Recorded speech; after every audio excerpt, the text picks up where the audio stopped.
जय गुरुदेव। दोस्तों और मित्रों और प्यारे सत्संगियों, परम संत बाबा जय गुरुदेव ने 1952 से लेकर 2012 तक यानी कि 60 साल मानव समाज के कल्याण के लिए बहुत प्रयास करा और बाबा जय गुरुदेव के 40-45 करोड़ सत्संगी पूरे भारतवर्ष में मौजूद हैं। भगवान की भक्ति का और परमात्मा की भक्ति का पूर्ण लाभ उठाया लाखों सत्संगियों। मैं आपको साफ स्पष्ट बताना चाहता हूँ,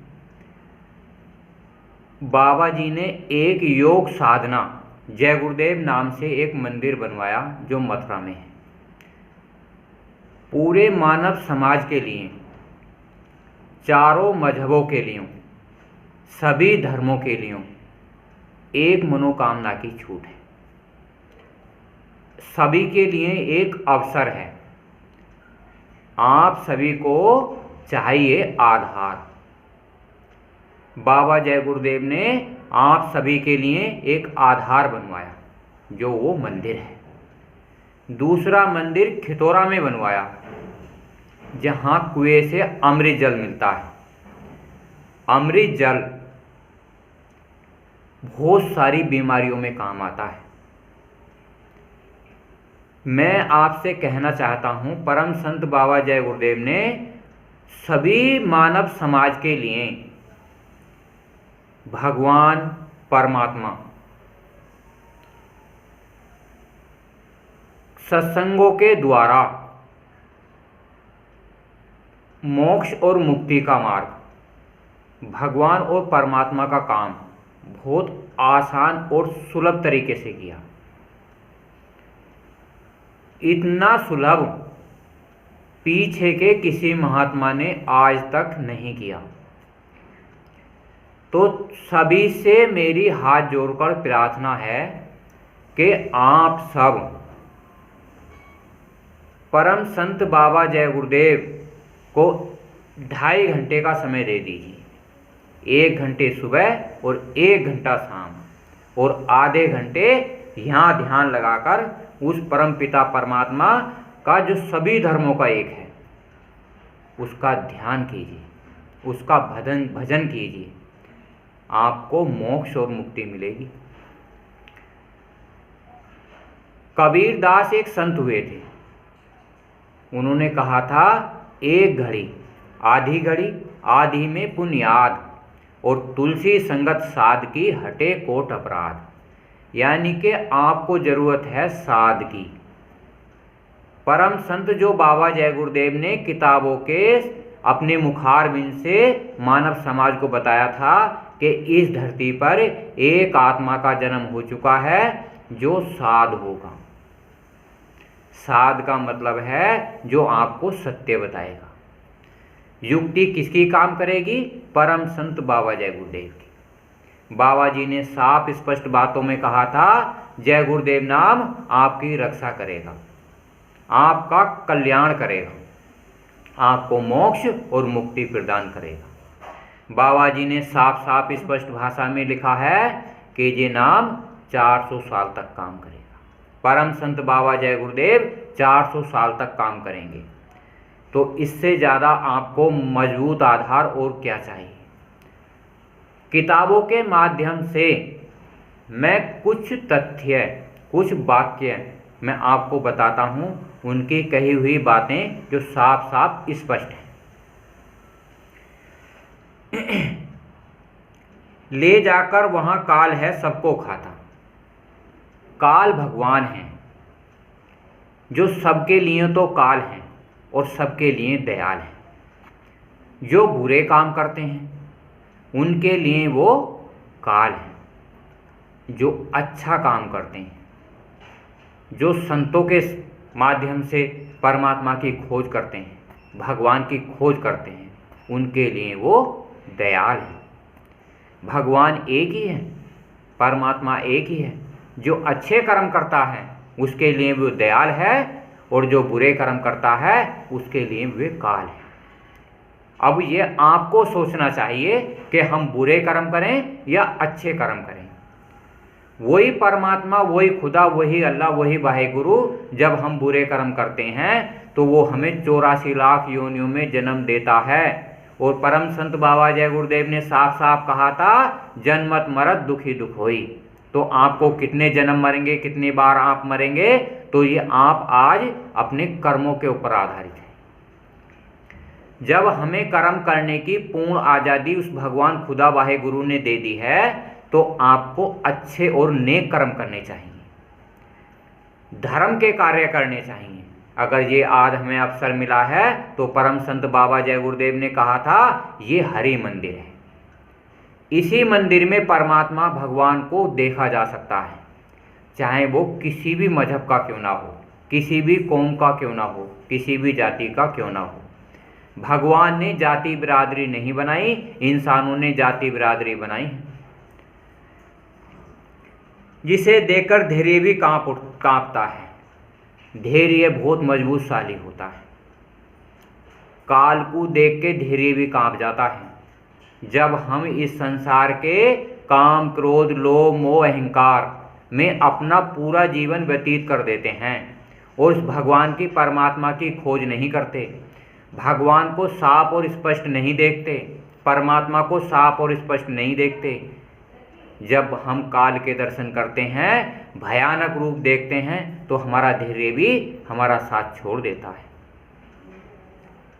उसी से बचने का हल चाहता हूँ। आत्मा चाहती है, शरीर चाहता है, मन चाहता है, भगवान को देखना चाहता है, परमात्मा को देखना चाहता है, पर आप सब जगह घूमते हो, सारे समाज में, सारे मजहबों में, सब में घूमते हो, पर वो परमात्मा, वो भगवान आपको ना सुनाई देता है और ना वो दिखाई देता है। क्यों नहीं दिखाई देता? क्यों वो इंसानों को नहीं मिलता? कर्म और धर्म, जब हम कर्म ठीक नहीं करते, धर्म ईमान से काम नहीं करते, ईमानदारी से, तो वो परमात्मा, वो भगवान सभी धर्मों से दूर चला जाता है। फिर कोई महात्मा मनुष्य शरीर धारण करके हमें कर्म और धर्म का पाठ पढ़ाता है। ये आज कोई नया नहीं, पीछे के इतिहास ठाके देख लीजिए। राम क्यों आए, कृष्ण क्यों आए, मोहम्मद साहब क्यों आए, कबीर दास क्यों आए, दादू पलटू मीरा सहजोबाई क्यों आए? आज सभी जीवात्माओं को समझाने के लिए। अधर्म का काम छोड़कर नेक नियत ईमानदारी का काम करो। ये आज आपको सभी धर्मों के लिए अच्छा और बुरा करने की पूर्ण आज़ादी है। गीता में श्री कृष्ण ने साफ साफ कहा था, शुभ अशुभ कर्म फलदाता। अगर आप अच्छा कर्म करोगे तो मैं फल दूंगा और आप बुरा कर्म करोगे तो मैं फल दूंगा। तो क्यों ना हम अच्छा और बुरा दोनों को छोड़ दें। हम किसी संत के, किसी सतगुरु के, किसी के गुरु के और किसी के साध के बताए जब रास्ते पर चलते हैं तो हमारा मोक्ष मिल जाता है, मुक्ति मिल जाती है, भगवान मिल जाता है, परमात्मा मिल जाता है। जैसे ऐसे मिलता है जैसे हम अपने घर परिवार को, सदस्यों को देखते हैं। पर युक्ति से मुक्ति है। भगवान को देखने की युक्ति अलग है, परमात्मा को देखने की युक्ति अलग है, शरीर से साधना करने की युक्ति अलग है।